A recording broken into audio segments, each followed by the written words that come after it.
After walking for a while, I feel something coming up behind me. Is that an enemy?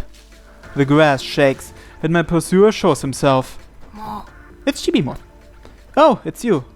You came for me? Kotori must have told him to. I'm glad to have him with me. We need to find the key before anyone else does.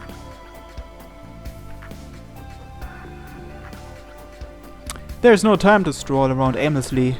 The sun's already heading down. I can see well in the dark, but it still makes things harder.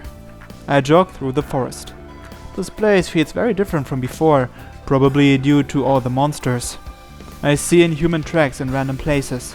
Every so often, I find an exploded tree or a cut-off branch. That doesn't happen just from familiars walking nearby. They must have been fighting here. I smell blood. I remember when I found that pile of corpses.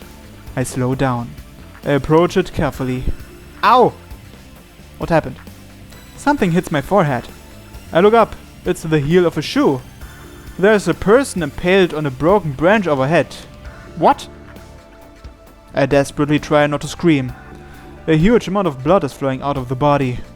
A fresh corpse. The blood hasn't coagulated yet. I recognize that man. He's one of the 3 who hunted the leaf dragon. There was a leader, a veteran, and a young guy. I don't know which of the 3 this one is. But only because the top half of his head is gone. Jeez, it looks like something ate him. I can't look directly at it. It's enough to make me curl up in a corner, but I control myself and move forward. If my instincts are right, the key's this way. Chibi seems to agree. After a minute or two, we start to hear fighting up ahead. Something huge is wreaking havoc over there. Every so often I hear someone's voice. Someone's fighting a familiar, probably one of the others in that trio. Trio? Gah! Gods! I hear a painful scream. Not a dramatic, easily audible scream. A scream filled with the pain of being torn apart, as if his lungs are being wrenched out. I crouch down and hide in the grass. He pokes me. Then he points with his trunk. I turn that way and see the key standing defenseless. She's standing up? The key standing up in the middle of the forest. Her pure, emotionless gaze faces a single point in front of her. I should be more surprised by what she's looking at. Holy shit! Is that a T-Rex? What the hell?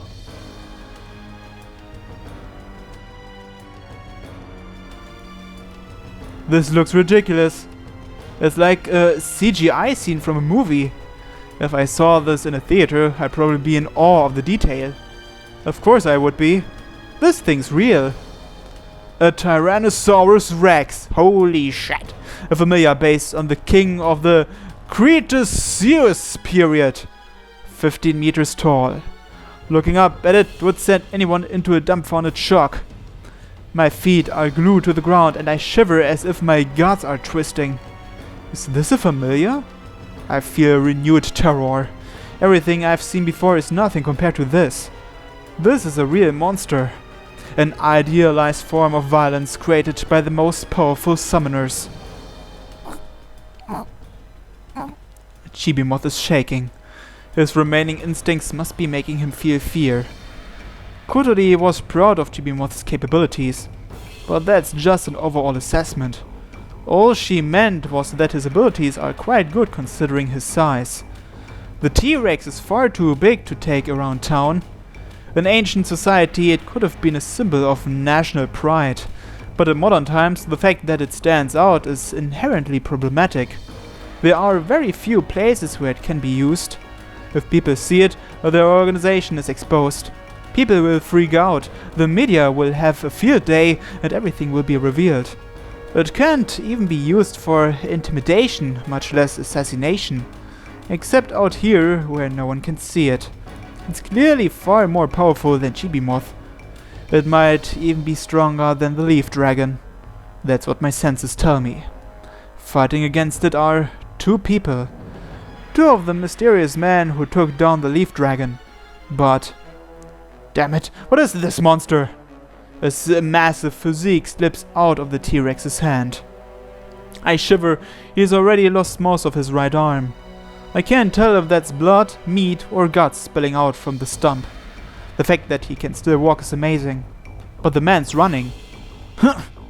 With his left arm, he throws a line of cat gut with a weight on the end.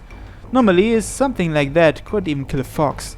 But the man's string slices through branches in the canopy as it approaches the T-Rex's head. There is obviously some special power behind it. Special power?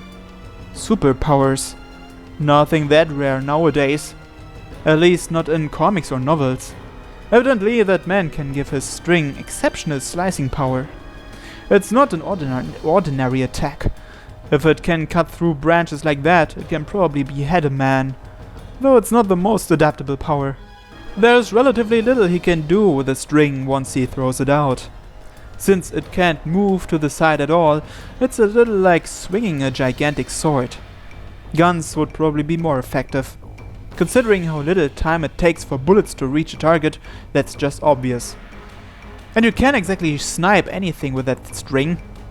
In a dense forest like this, with so many trees in the way, the only way to use it is to make a wide vertical swing like you just did. It doesn't feel like a weapon I'd want to use. Still, there are some positives to it. Since carrying guns and swords around is illegal, in some places that string would be the most powerful option. And once it manages to touch something, that something will get cut. For an otherwise unarmed human, that's a hell of a lot better than punching. So, will it work? I turn my attention to the T-Rex. What I want to know is how much that string manages to cut him.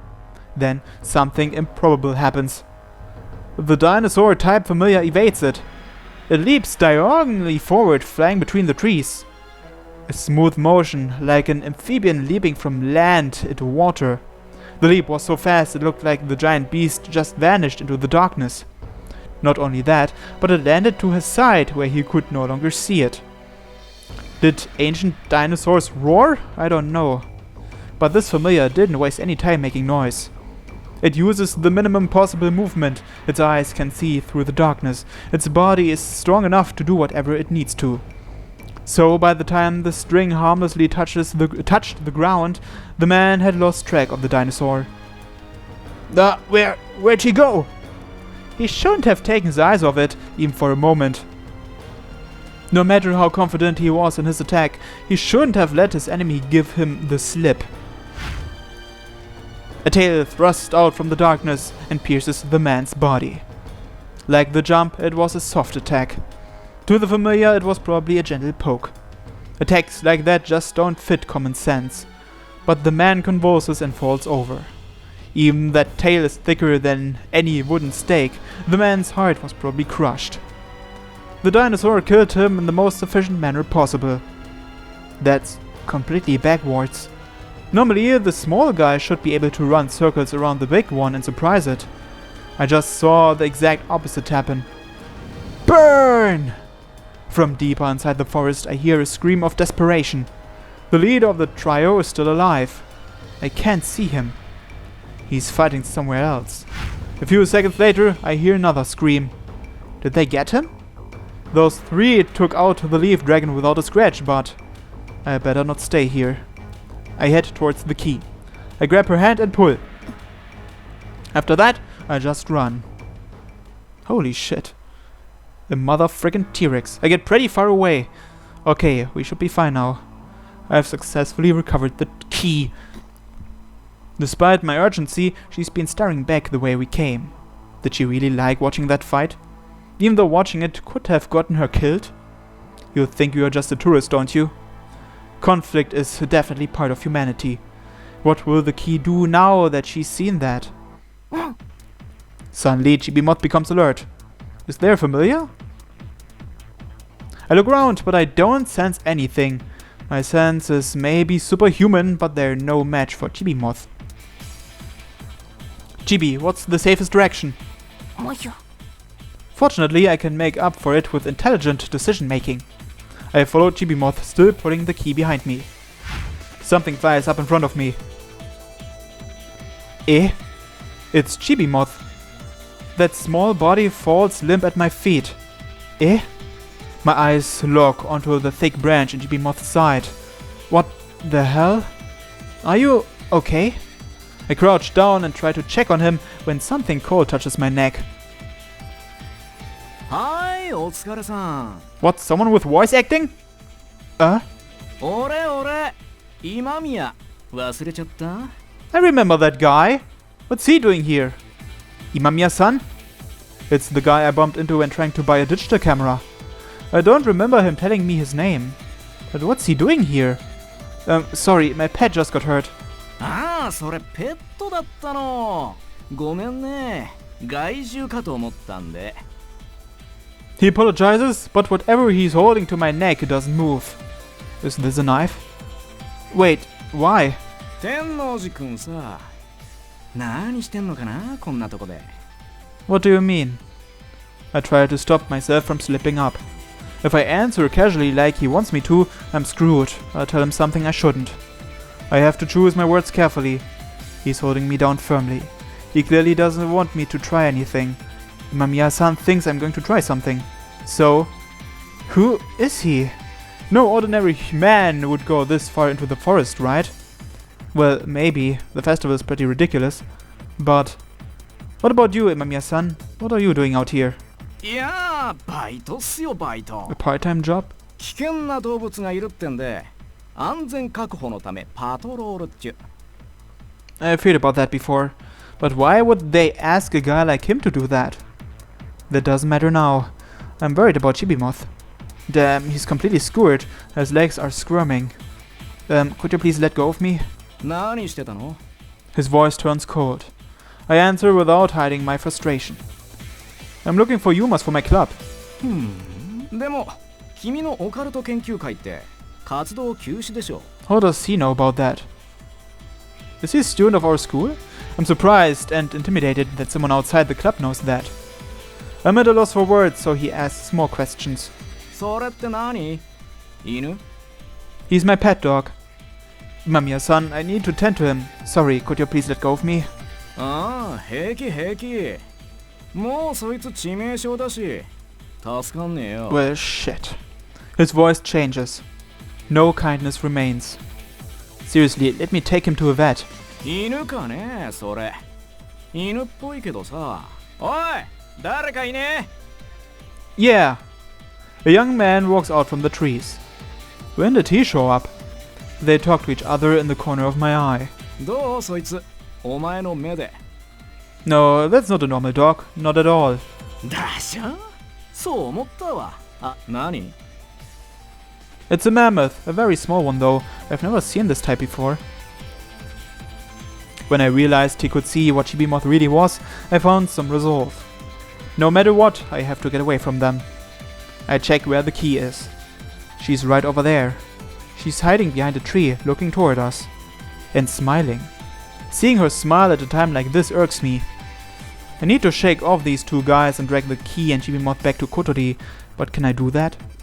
If they were normal guys, sure I could. I could just fight them off.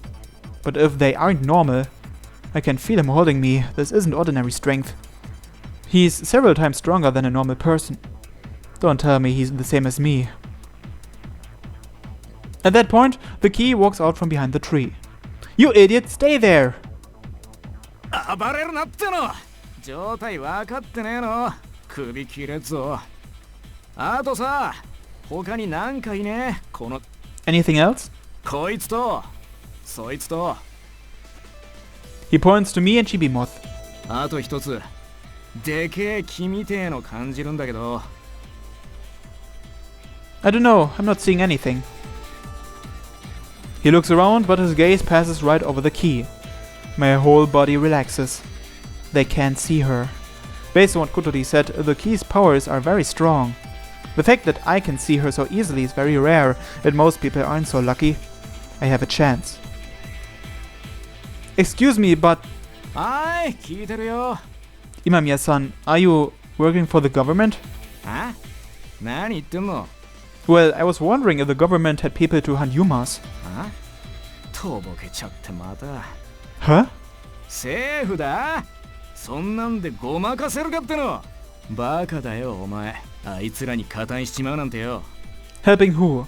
仮にそうでなくてもこの状況自体がアウトなんだよ。学校で習っただろ。人質もテロリスト扱いしろって。なんだかんだ言って俺はお前を評価してたんだぜ。 Thanks, I guess. どんな理由かは知らねえが。ああ、嫌だ嫌だ。こんなことしたくねえのによ。 His knife digs into my neck. You're kidding. 冗談ねえ。だったらよかったのにな。バカだよお前。マジ最悪。 Without any further negotiations, Imamiya begins moving the knife. There's no pain. I can't tell if it's actually cutting me. But it is. That was my first experience being cut by a knife. If the blade moves another few millimeters, I'll die. So this is where my resolve got me. I couldn't figure out a way to escape, and I'm going to die without even knowing why. This defeat feels like a joke, so I can't even feel regret. I'm just ashamed.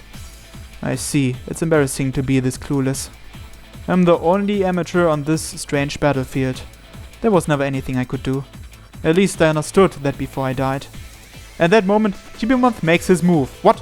His body was lying sideways on the ground, but with only the slightest of motions he managed to fling himself toward Imamiya. An abnormal weapon, or perhaps a supernatural technique. That impact could shatter the organs of a normal human, but Imamiya was merely knocked back a few steps. And somehow, Chibi flies right back to the ground afterward, as if all the kinetic energy left over from the impact was directed downward. But he's only stunned Imamiya. His long trunk wraps around my hip and picks me up like a twig. He picks up the key with his tusks. He starts running. The other man rushes forward. I quickly shoot a few pieces of Aurora. A shower of needles hits him in the eye and he stumbles. Ouch! I used some more as caltrops. Did I blind him? It doesn't matter. Before long, both men vanish into the distance. This familiar is powerful. His legs are amazingly strong. But there's still no way he should be able to carry both of us for very long. Chibi, don't hurt yourself! Chibi sprints through the dense forest at an impossible speed.